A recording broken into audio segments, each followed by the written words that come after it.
अस्सलाम वालेकुम to all of you. आज हम लोग जो स्टार्ट करने के लिए जा रहे हैं टॉपिक वो है आपके पास क्रोमोसोम्स एंड डीएनए का चैप्टर सेकेंड ईयर।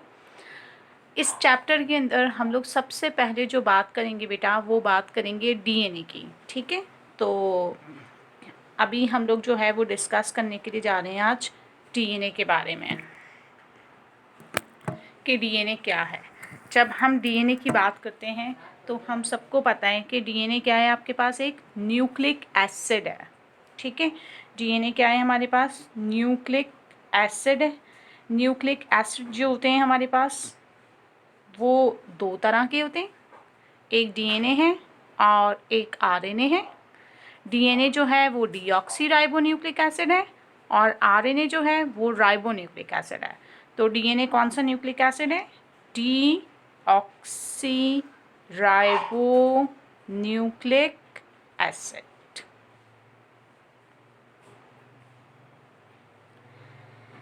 राइबोस आपको पता है शुगर होती हैं और ये पेंटोज शुगर होती हैं।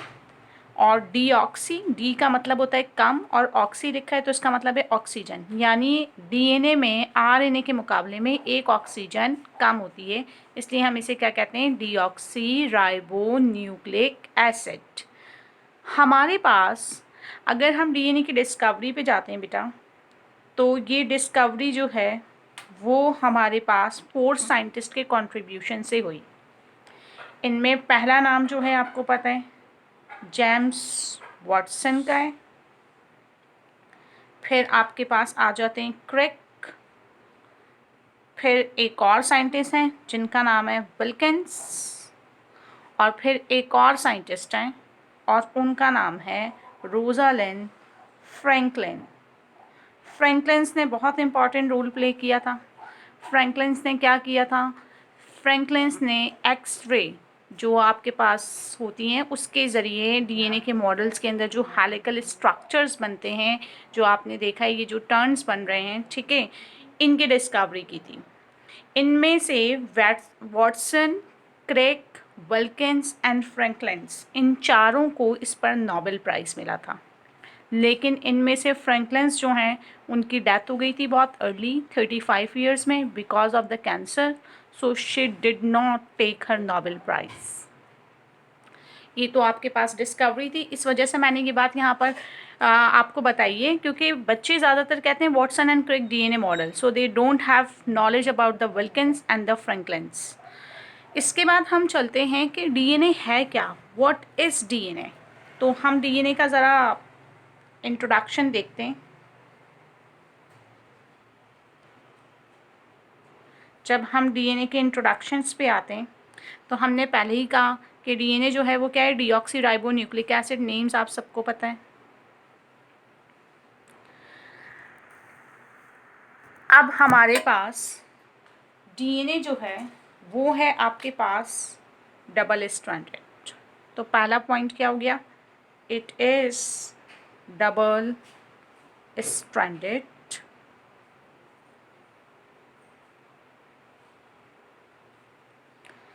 सेकंड पॉइंट है it is helical in structure. ये एक हेलिकल स्ट्रक्चर है which is made up of nucleotide, made up of nucleotides. जब ये बहुत सारे न्यूक्लियोटाइड्स के मिलने से बना है तो इसका मतलब ये है, डैट मीन्स डैट कि ये एक पॉलीमर है। तो हम ये भी लिख सकते हैं it is a polymer of nucleotides. ये न्यूक्लियोटाइड्स का पॉलीमर है। DNA contains negative charge, it contains negative charge. कौन सा चार्ज है इसके ऊपर, नेगेटिव चार्ज है।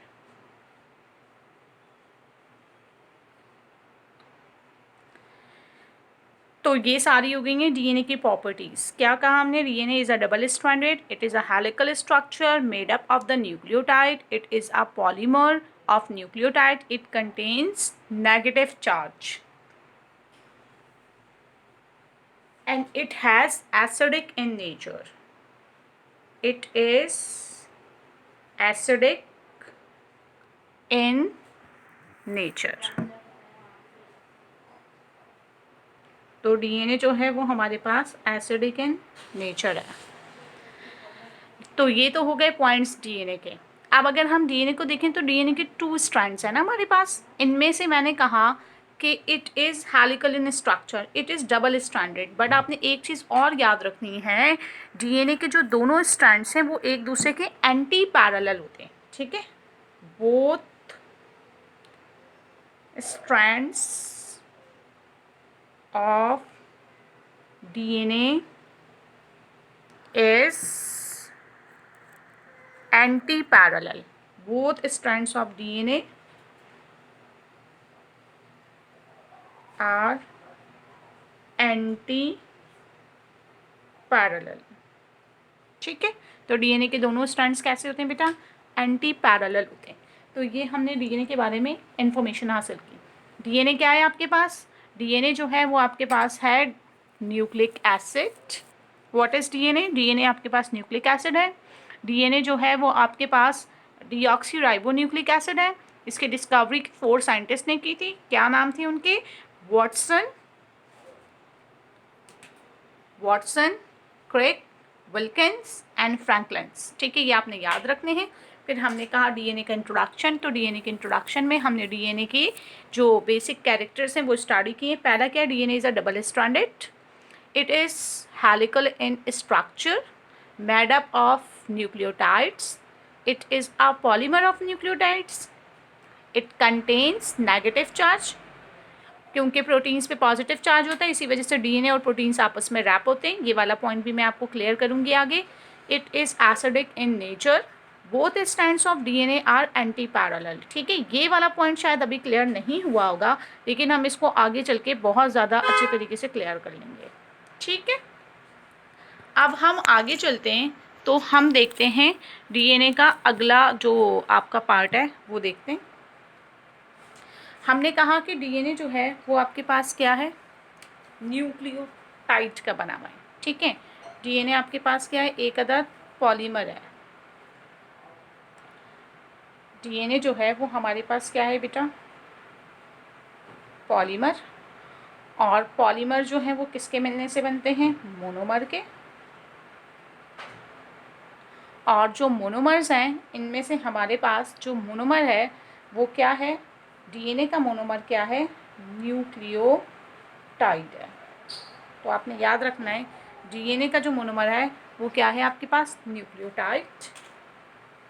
और एक न्यूक्लियोटाइड के लिए हम कौन सा वर्ड यूज़ करेंगे? Mono nucleotide. तो डीएनए इस तरह के बहुत सारे मोनोन्यूक्लियोटाइड्स के मिलने से बनता है विच आर लिंक टुगेदर। अब एक मोनोन्यूक्लियोटाइड बनाने के लिए हमें किन चीज़ों की ज़रूरत है?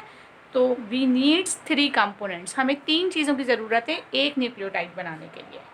पहले नंबर पर जो है वो हमारे पास है डीऑक्सीराइबोस शुगर। सेकंड कंपोनेंट जो है हमारा डीएनए का वो है नाइट्रोजीनस बेसिस। और जो थर्ड कंपोनेंट है हमारे पास डीएनए का वो है phosphoric acid. So how many components of a nucleotide? There are 3 components of nucleotide: deoxyribose sugar, nitrogenous base and phosphoric acid. We will study it in detail. But अभी याद रखना है आपने कि एक मोनोन्यूक्लियोटाइड बनाने के लिए कितनी चीज़ें चाहिए बेटा? हमें 3 चीज़ें चाहिए। और वो कौन कौन सी हैं? deoxyribose sugar, nitrogenous base and phosphoric acid. अब एक चीज़ और याद रखनी है कि डीऑक्सीराइबोस शुगर और नाइट्रोजीनस बेसिस दोनों मिलकर एक और स्ट्रक्चर बनाती हैं और उस स्ट्रक्चर को क्या कहते हैं हम? उस स्ट्रक्चर को कहते हैं हम न्यूक्लियोसाइड। ये जो स्ट्रक्चर है, इस स्ट्रक्चर को हम बोलेंगे न्यूक्लियोसाइड। तो न्यूक्लियोसाइड प्लस फॉस्फोरिक एसिड मिलकर क्या बनाते हैं? न्यूक्लियोटाइड बनाते हैं। तो हमारे पास डीएनए जो है उसके कितने कंपोनेंट्स हो गए? 3 कंपोनेंट्स हैं आपके पास। पहला कंपोनेंट क्या हो गया? Deoxyribose sugar. दूसरा कंपोनेंट क्या है? Nitrogenous base. और तीसरा कंपोनेंट क्या है आपके पास? Phosphoric acid. ठीक है, अब हम देखते हैं कि ये किस तरीके से एक दूसरे से लिंक होते हैं और इनका स्ट्रक्चर कैसे बनता है। तो चलें आगे चलते हैं हम।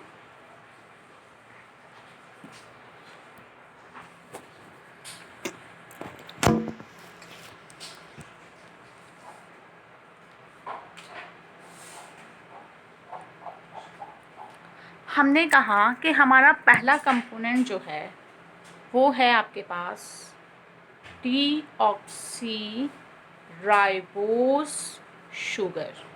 अब आपने याद रखना है कि राइबोज शुगर जो है ना वो 2 तरह की होती हैं। ठीक है, एक डीएनए में होती है और एक आरएनए में होती है। डीएनए में जो है वो कौन सी है? Deoxyribose sugar. राइबोज शुगर जो हैं वो बेसिकली पेंटोज शुगर हैं। आपने पढ़ा था ना मोनोसैक्राइड, पॉलीसैक्राइड ग्लूकोज के अंदर। तो आपके पास हेक्सोज शुगर जो होती हैं उनमें 6 कार्बन होते हैं। पेंटोज शुगर जो होती हैं ये क्या होती हैं आपके पास?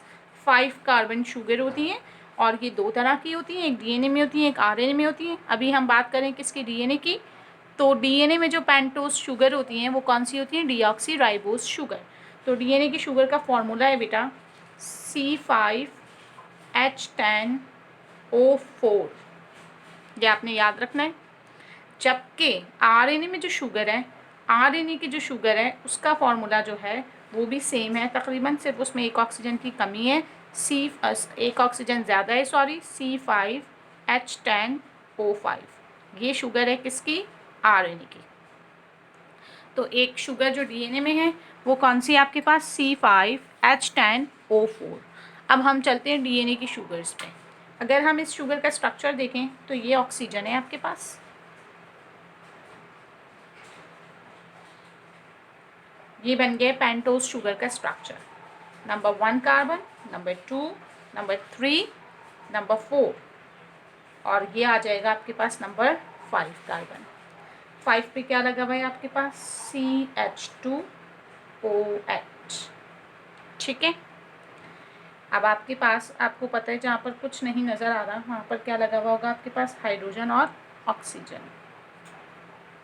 तो हमारे पास यहाँ पर क्या लगा हुआ है आपके पास? हाइड्रोजन, फिर क्या लगा हुआ है? ऑक्सीजन, फिर क्या है? हाइड्रोजन, फिर क्या लगा हुआ है? हाइड्रोजन, हाइड्रोजन, फिर OH, फिर H। तो ये आपके पास जो है वो स्ट्रक्चर है किसका? डीऑक्सीराइबोज शुगर का। 1 2 3 4 5 6 7 8 9 10। तो हाइड्रोजन कितने हो गए आपके पास? 10 हो गए। कार्बन कितने हैं आपके पास? 5। 1 2 3 4, और ये क्या हो गया आपका? 5th carbon. ठीक है, फिर हम चलते हैं ऑक्सीजन पे। 1 2 3, और ये आ गया आपके पास 4। तो कितने ऑक्सीजन हो गए आपके पास? 4 ऑक्सीजन हो गए। ठीक है, तो ये आपका फॉर्मूला कंप्लीट हो गया है किसका? C5H10O4 शुगर्स का। अब आपने एक चीज़ और याद रखनी है कि डीएनए के अंदर जो हाइड्रोक्सिल ग्रुप हैं वो कौन कौन सी पोजीशन पर हैं? नंबर 1, नंबर 3 और नंबर 5। तो आपको याद रखना है डीएनए में बेटा OH या हाइड्रोक्सिल ग्रुप कौन कौन सी पोजीशन पर हैं? 1, 3 एंड 5।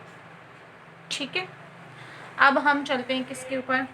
राइबोज शुगर की तरफ, ताकि आपको वो भी बता सकें राइबोज शुगर और आपके पास डीऑक्सीराइबोज शुगर में क्या डिफरेंस है। तो राइबोज शुगर की अगर हम बात करें तो राइबोज शुगर के अंदर भी आपके पास क्या है? ऑक्सीजन। इसका स्ट्रक्चर भी आपके पास क्या है? पेंटामेरिक है। 1 2 3 4 एंड 5। ठीक है, ये भी आपके पास कौन सा कार्बन है? 5th कार्बन है। इसमें भी हमारे पास जहाँ कुछ नहीं लगा हुआ वहाँ क्या नज़र आएंगे हमें? हाइड्रोजन। इसमें भी क्या लगा हुआ है? CH2OH। ठीक है, 1 2 3 4 5 6 7 8 9 10। How many hydrogens? 10 हाइड्रोजन हो गए। फिर से बता देती हूँ आपको, 1 2 3 4 5 6 7 8 9 10। ठीक है, अब हमारे पास ऑक्सीजन काउंट करना है हमें। 1 2 3 4 5। तो इसमें हमारे पास तकरीबन जितने भी नीचे लगे हुए हैं इन सब में ऑक्सीजन होता है, सिवाय किसके? 4th कार्बन के। तो आपने ये याद रखना है कि इसमें हमारे पास सेकंड नंबर पे, अच्छा इन दोनों में क्या डिफरेंस है? अगर ये डिफरेंस आए आपके पास MCQs में, what is the difference between the deoxyribose sugar and the ribose sugar, तो एक तो ऑक्सीजन कम है और वो ऑक्सीजन जो है वो कहाँ हमारे पास ऐड हुआ है? सेकेंड नंबर वाले कार्बन पे। तो आपने याद रखिएगा, इसके अंदर ये जो O5 है वो इसके अंदर कहाँ पर है? हाइड्रोक्सिल ग्रुप फर्स्ट पे है, थर्ड पे है, और कहाँ पर है आपके पास? 5th पे। लेकिन इसके अंदर कहाँ पर आ रहा है? फर्स्ट पे भी है, सेकंड पे भी है, थर्ड पे भी है और 5th पे भी है। सिर्फ किस में नहीं होता है? 4 पे नहीं होता है। एक तो ये बात याद रखनी है। दूसरी बात ये याद रखनी है कि कहाँ पर होता है आपके पास? सेकंड नंबर पर एडिशनल हाइड्रोक्सिल ग्रुप होता है, जो कि डीऑक्सीराइबोज शुगर में नहीं होता। तो आई होप सो कि राइबोज शुगर का स्ट्रक्चर क्लियर हो गया है हमें। ठीक है, तो हमें डीऑक्सीराइबोज शुगर का ये स्ट्रक्चर याद रखना है और इसी स्ट्रक्चर को हमें आगे कंटिन्यू करना है। तो अब हम डीऑक्सीराइबोज शुगर के बाद आ जाएंगे फॉस्फोरिक एसिड और फिर नाइट्रोजिनस बेसिस पे। तो चलो हम आगे चलते हैं।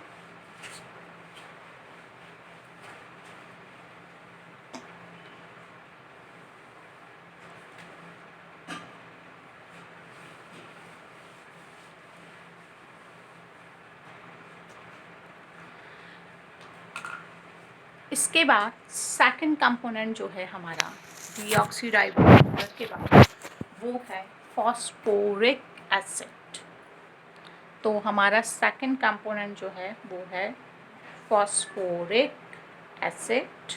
और जब हम फॉस्फोरिक एसिड की बात करते हैं तो फॉस्फोरिक एसिड का फॉर्मूला है H3PO4।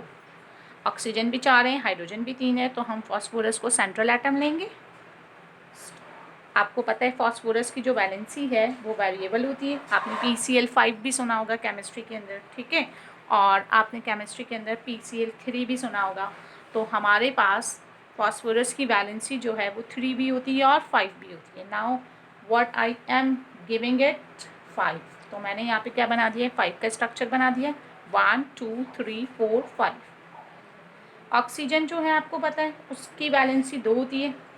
तो इस वाले ऑक्सीजन की वैलेंसी तो पूरी हो रही है। ठीक है, और इन वाले ऑक्सीजन की एक एक वैलेंसी बाकी है।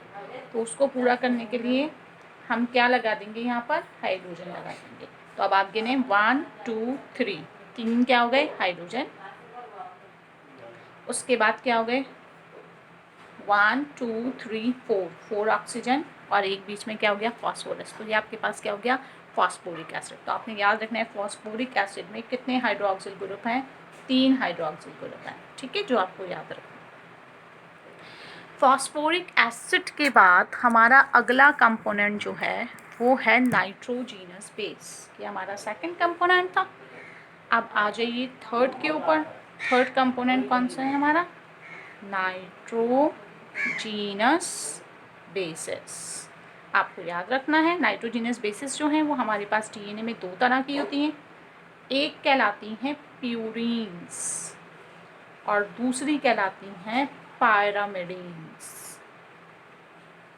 प्यूरीन्स जो हैं वो हमेशा होंगी डबल रिंग और पायरामिडीन्स जो हैं वो हमेशा होंगी आपके पास सिंगल रिंग।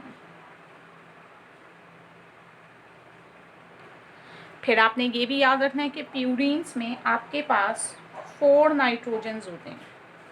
ये भी एमसीक्यूज में आ जाता है आपके एमकैट्स में, ठीक है। How many nitrogens are present in purine, so there are 4 nitrogens. Pyrimidines में जो है वो आपके पास 2 नाइट्रोजन्स होते हैं,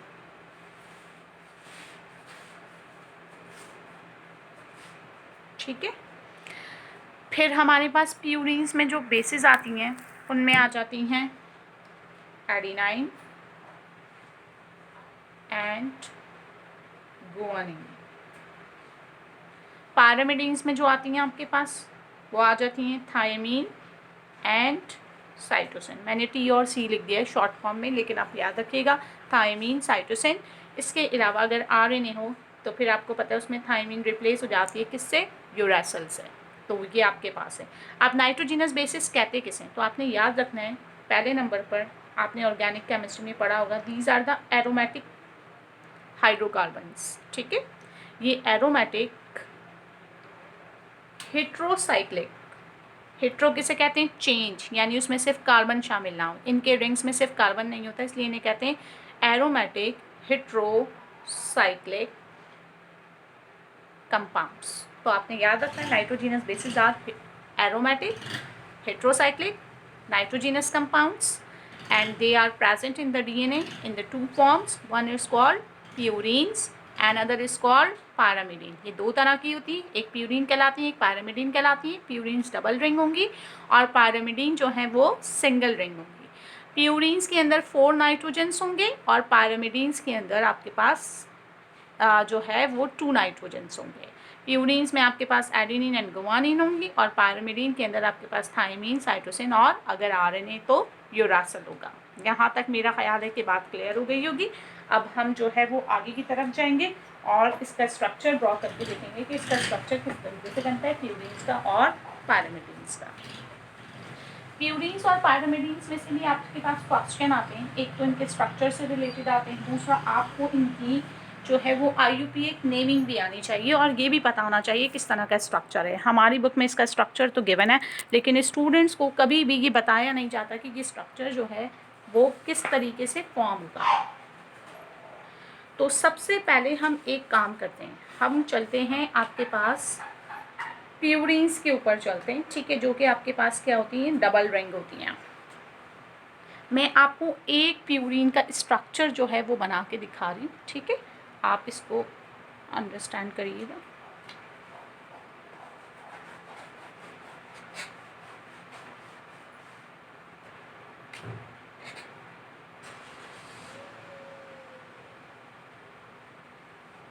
पहली बात तो मैंने कहा प्यूरिन जो है वो आपके पास डबल रिंग है, तो आपने करना क्या है, आपने करना ये एक नाइट्रोजन है, ये दूसरा नाइट्रोजन है, ठीक है, इन दोनों नाइट्रोजन को मैंने यहाँ कंबाइन कर दिया।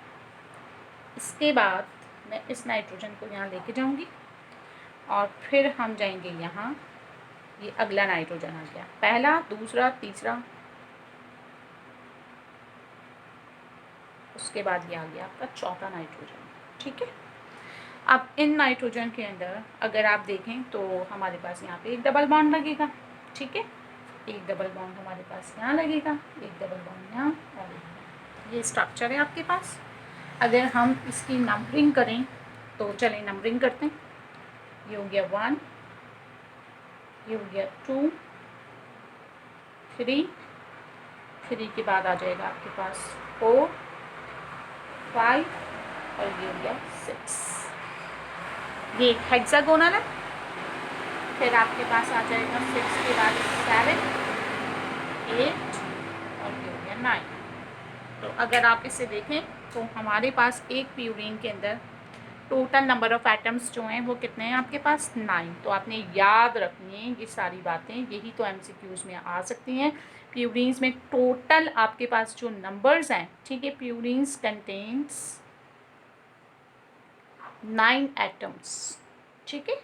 तो आपके पास इसके अंदर टोटल जो नंबर्स हैं एटम्स के वो कितने, 9 है। हाउ मैनी नाइट्रोजन्स, 4 नाइट्रोजन है आपके पास। फर्स्ट रिंग जो है अगर आप देखें तो उसमें कितने, 5 हैं आपके पास, ठीक है, 1 2 3 4 5। तो फर्स्ट रिंग जो है उसमें आपके पास कितने एटम हैं, 5 है वो, यानी आपके पास जो है पेंटागोनल है, और सेकंड जो है वो आपके पास हेक्सागोनल है। ये आपने याद रखना है। अच्छा, एक चीज़ और भी बताती चलूँ यहाँ पे कि हमारे पास जो प्यूरीन्स हैं, प्यूरीन्स में आपने इस 9 वाले नाइट्रोजन को याद रखना है। इसके साथ क्या लगा हुआ होगा, यहाँ पर हाइड्रोजन लगा हुआ होगा। ये वाला जो हाइड्रोजन और ये वाला जो नाइट्रोजन है, ये पार्टिसिपेट करेंगे बॉन्डिंग में। तो आपने याद रखना है प्यूरीन्स में जो बॉन्डिंग है वो कहाँ स्टार्ट होगी, नंबर 9 पे स्टार्ट होगी। ये याद रखना है आपने, ठीक है। यहाँ पर आपके पास जो नंबर 9 वाला नाइट्रोजन है, इसका जो हाइड्रोजन है ये डीऑक्सी राइबोस शुगर के हाइड्रोक्सिल ग्रुप से लिंक करेगा और क्या रिलीज करेगा, water molecule. So now you have to remember, आप सबको ये चीज़ बहुत अच्छी तरीके से याद रखनी है कि हमारे पास प्यूरीन्स में नंबर 9 वाला जो हाइड्रोजन है, ठीक है, ये और नंबर 9 वाला जो आपका नाइट्रोजन है, ये बड़ा इंपॉर्टेंट है क्योंकि ये कौन सी बॉन्डिंग में पार्टिसिपेट करेगा, ये आपके पास डीऑक्सी राइबोस शुगर के साथ बॉन्ड करेगा, ठीक है। किसके साथ बॉन्ड करेगा, डीऑक्सी राइबोस शुगर के साथ बॉन्ड करेगा। तो ये स्ट्रक्चर था आपके पास प्यूरीन्स का। आई होप कि आपकी समझ आया होगा। अब हम चलते हैं किसके ऊपर, पायरामिडीन्स के स्ट्रक्चर की तरफ, कि पायरामिडीन का स्ट्रक्चर कैसा होगा। प्यूरीन के स्ट्रक्चर्स के अंदर जो है वो मैंने आपको बता दिया कि ये डबल रिंग स्ट्रक्चर है, जबकि पायरामिडीन जो है वो आपके पास कैसा होगा, सिंगल रिंग स्ट्रक्चर होगा।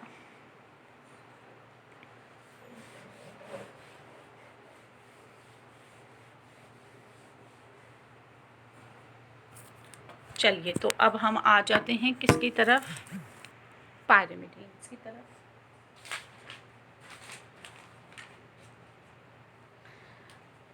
जब हम बात करेंगे किसकी,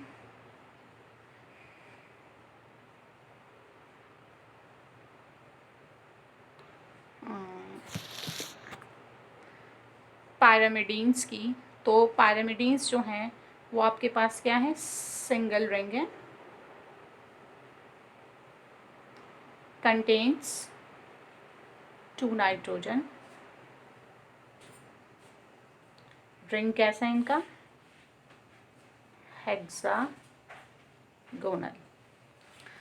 अब मैं आपको बताती हूँ कि पायरामिडीन का स्ट्रक्चर कैसा होगा। तो पायरामिडीन में ये नाइट्रोजन है आपके पास,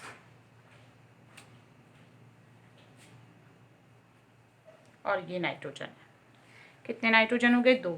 एक ये हो गया आपका और दूसरा ये हो गया। अब हमारे पास इसके अंदर हम जब बॉन्डिंग करेंगे ना, अच्छा इसमें भी यहाँ पे आपके पास डबल बॉन्ड है, तो आपने याद रखना है 1, फिर आपके पास आ जाएगा 2, 3, 4, 5, 6, ठीक है। इसमें हमें यूं बॉन्डिंग करनी है, 1, 2, 3, 4, 5, 6। तो इसमें आपने याद रखना है इस फर्स्ट वाले के ऊपर हाइड्रोजन लगा हुआ है, तो यहाँ पर जो बॉन्डिंग होगी डीऑक्सी राइबोस शुगर के साथ, वो कौन से नंबर पर होगी बेटा, याद रखना है आपने, फर्स्ट नंबर पर होगी। तो फर्स्ट नंबर पर जो नाइट्रोजन है, इसके साथ जो हाइड्रोजन लगा हुआ है, ये भी यहाँ पर किस में पार्टिसिपेट करेंगे, बॉन्डिंग में। तो आपको ये याद रखना है कि हमारे पास पायरामिडीन्स में जो बॉन्डिंग होगी, ठीक है, पायरामिडीन्स में जो बॉन्डिंग होगी उसमें फर्स्ट नाइट्रोजन जो है वो बॉन्डिंग में पार्टिसिपेट करेगा, किसके साथ, डीऑक्सी राइबोस शुगर के साथ। तो आप देखेंगे आपको प्यूरीन्स और पायरामिडीन्स दोनों के स्ट्रक्चर्स नज़र आ रहे होंगे। ये मैंने आपको दिखाया है, ठीक है, प्यूरीन्स का स्ट्रक्चर भी और पायरामिडीन का स्ट्रक्चर भी। अब हमें इन सबको जो है वो ज्वाइन करने के लिए जाना है। तो ज्वाइन करने के लिए हम देखते हैं कि ये किस तरीके से ज्वाइंट हो।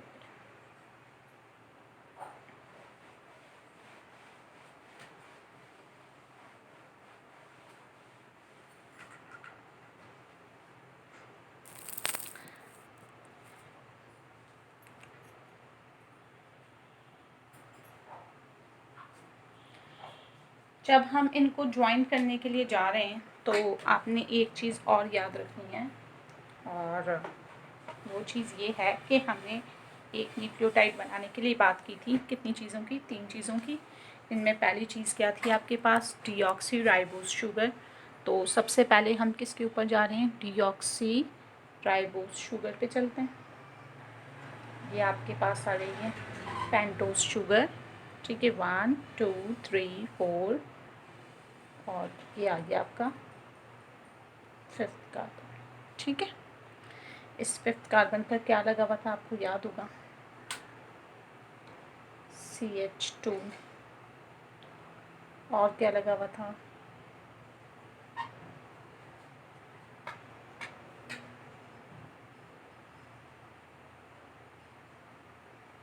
OH, ठीक है।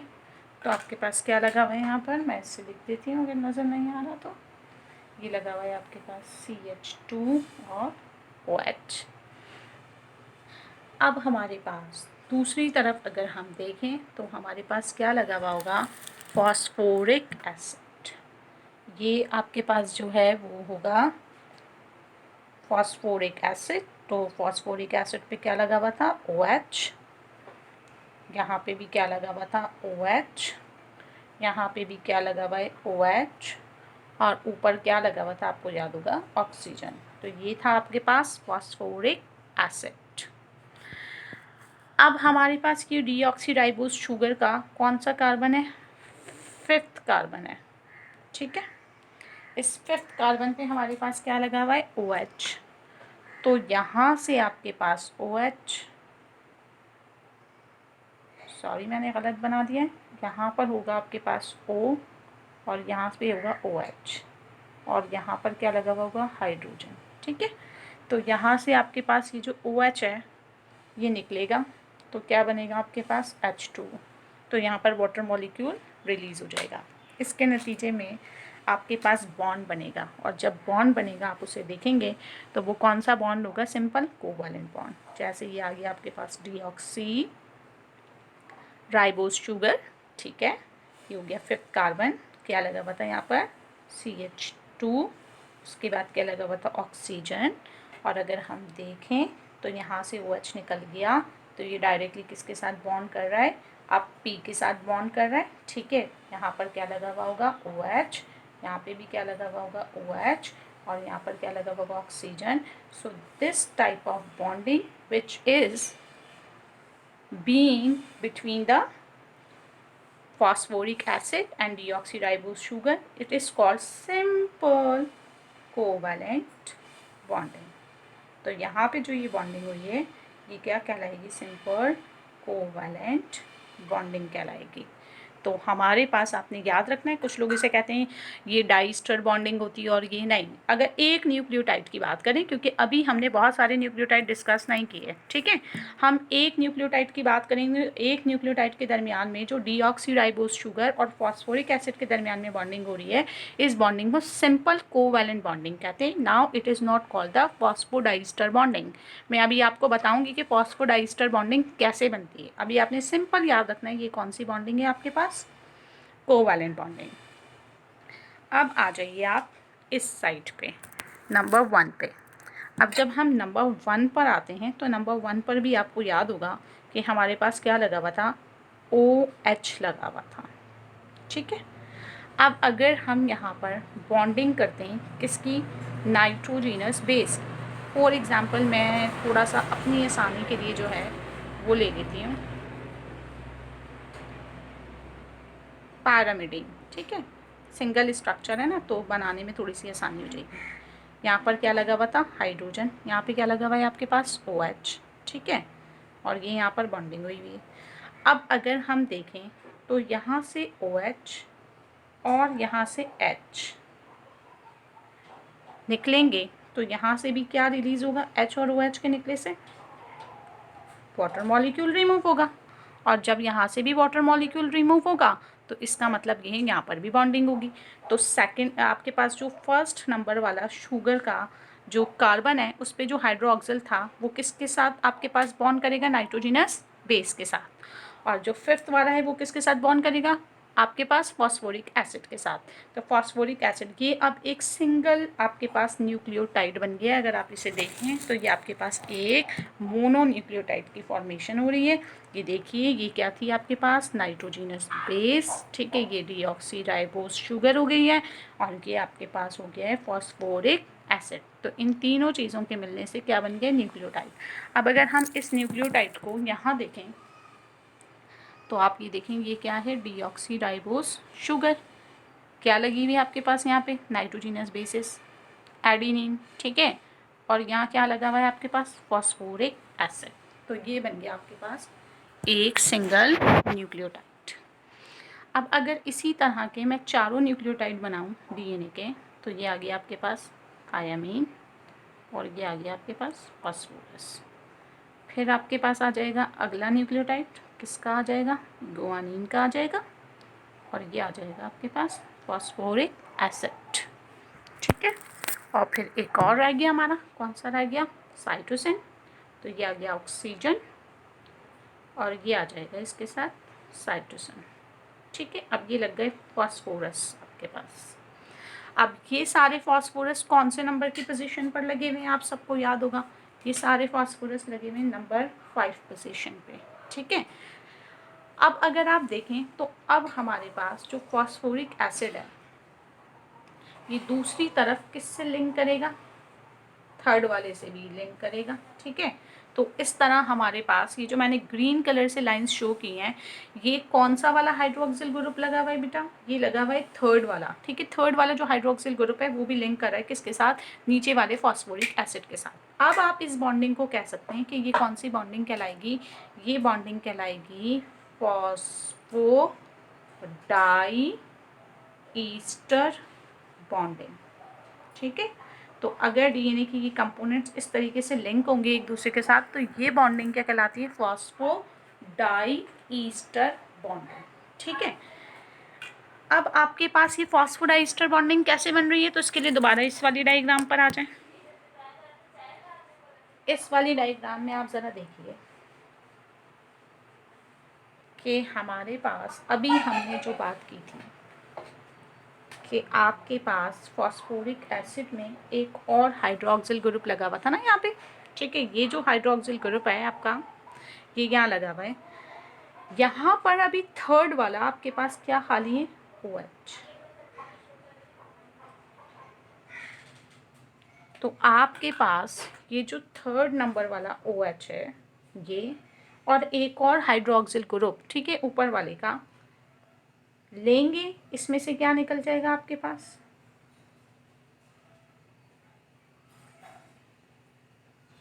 ये OH है ना, इसमें से OH, और यहाँ से आ जाएगा H। तो यहाँ से फिर एक वाटर मॉलिक्यूल रिमूव होगा।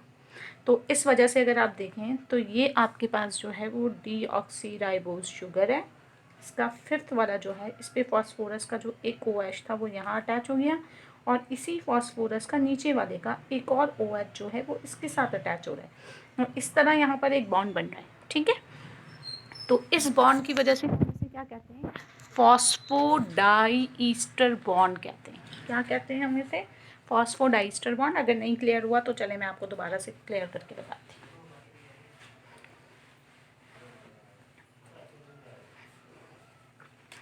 देखें, ये है फॉस्फोरिक एसिड, ये आ गया ऑक्सीजन, ये अभी हमने बात की थी यहाँ पर ऑक्सीजन था आपके पास, ठीक है। और फिर आपके पास क्या था यहाँ पर, कार्बन था, ठीक है, CH2, और फिर ये था आपके पास डीऑक्सी राइबोज शुगर, ठीक है। अब इसका यहाँ पर क्या लगा हुआ था, एक और OH लगा हुआ था, फिर आपके पास यहाँ पर क्या था, एक और OH। अच्छा जी, अब अगर मैं एक और बना लूँ, ठीक है, यहाँ पर, तो आप देखें ये एक और आपके पास बन गई है पेंटोज शुगर। इस पेंटोज शुगर पे भी क्या लगा हुआ है, CH2, ठीक है, OH लगा हुआ होगा, सही है। और चलें इसको भी ऐसे ही दिखा देते हैं कि ये भी आपके पास ऐसे ही है, ठीक है।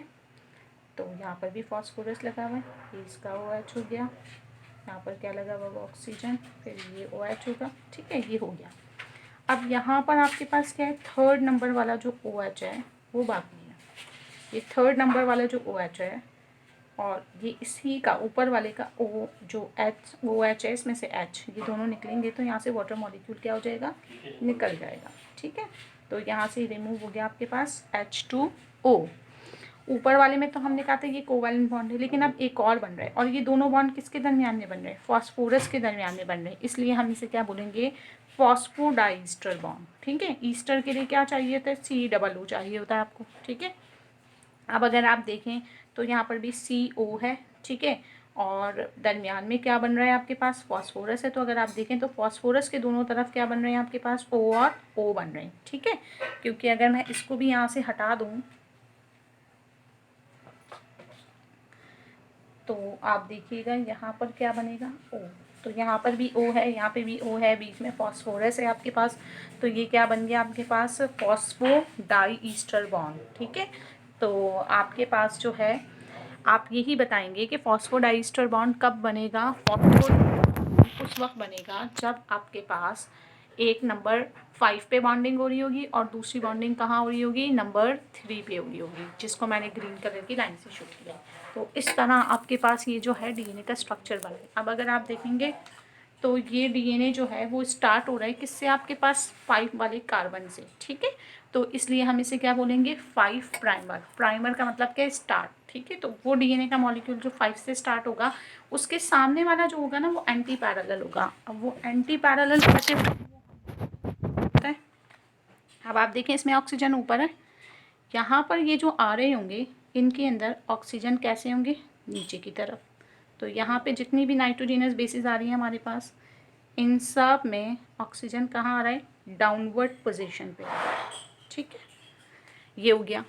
अब इनमें भी फर्स्ट नंबर पे क्या लगी हुई होगी, नाइट्रोजिनस बेस। तो यहाँ पर एडेनिन लगी हुई, तो एडेनिन के साथ क्या होगी आपके पास, थायामीन होगी।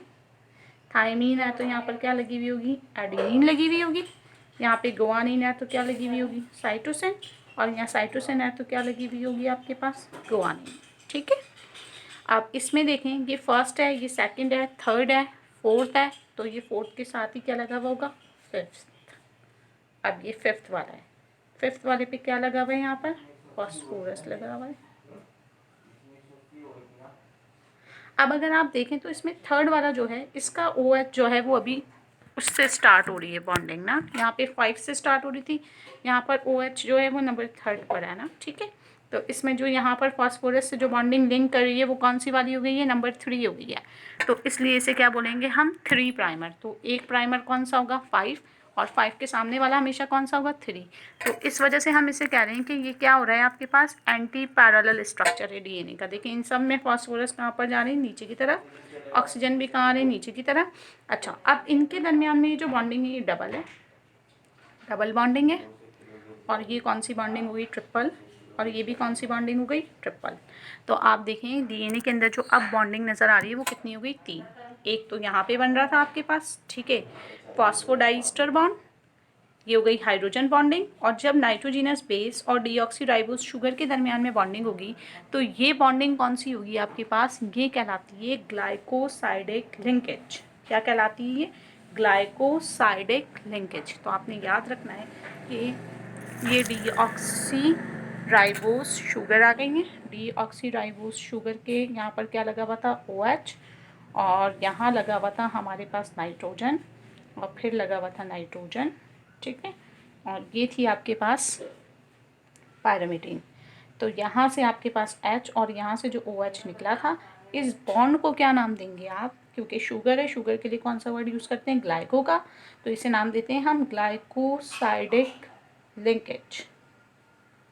और वैसे इसका सही नाम है बीटा ग्लाइकोसाइडिक लिंकेज। ठीक है, तो ये हमारे पास जो है वो DNA के अंदर आपको यकीनन बॉन्डिंग समझ आ गई। कितनी बॉन्डिंग हो रही है DNA में, 3 बॉन्डिंग हो रही है। एक बॉन्डिंग कहाँ हो रही है, डीऑक्सीराइबोस शुगर और नाइट्रोजिनस बेसिस के दरमियान में नंबर 1 कार्बन पे। इस बॉन्डिंग को क्या बोलेंगे हम, ग्लाइकोसाइडिक लिंकेज।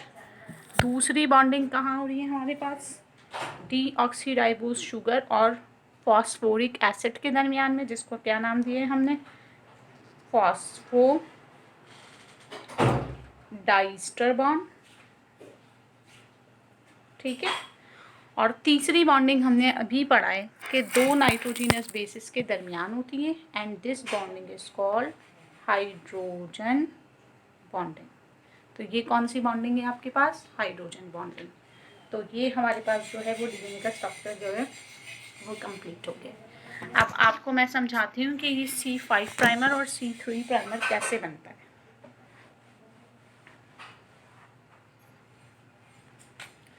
देखें कि डीएनए मॉलिक्यूल है हमारे पास, कि स्टार्ट हो रहा है किससे? C5 से।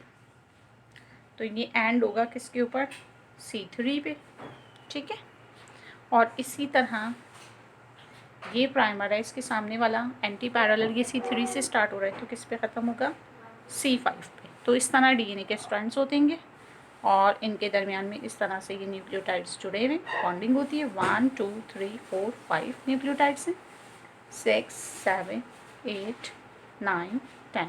तो अगर डीएनए के एक टर्न की बात करें हम, तो डीएनए के एक टर्न में कितने न्यूक्लियोटाइड्स होते हैं? 10 न्यूक्लियोटाइड्स होते हैं, 10 पॉलीन्यूक्लियोटाइड्स होते हैं, ठीक है, क्योंकि 2 चेन्स आपस में लिंक्ड हैं, इसलिए हम इन्हें क्या बोलेंगे? पॉली। तो 10 पॉलीन्यूक्लियोटाइड्स होते हैं। और इनका जो डिस्टेंस है वो आपकी बुक में लिखा हुआ है, पेज नंबर अगर आप निकालेंगे 160 सेकेंड ईयर की बुक का, तो आप देखिएगा उसके अंदर लिखा हुआ है कि इनका जो टोटल डिस्टेंस है वो होता है आपके पास 3.4 एंगस्ट्रॉम। कितना होता है आपके पास? 3.4 एंगस्ट्रॉम होता है। इसी तरह अब अगर आपको दो न्यूक्लियोटाइड का डिस्टेंस निकालना है तो आप क्या करेंगे? 3.4 डिवाइडेड बाई 10 कर देंगे, तो कितना आ जाएगा आपके पास? 0.34 एंगस्ट्रॉम। तो आप कह सकते हैं कि ये जो डिस्टेंस है दो न्यूक्लियोटाइड का, ये डिस्टेंस कितना आ जाएगा? 0.34 एंगस्ट्रॉम।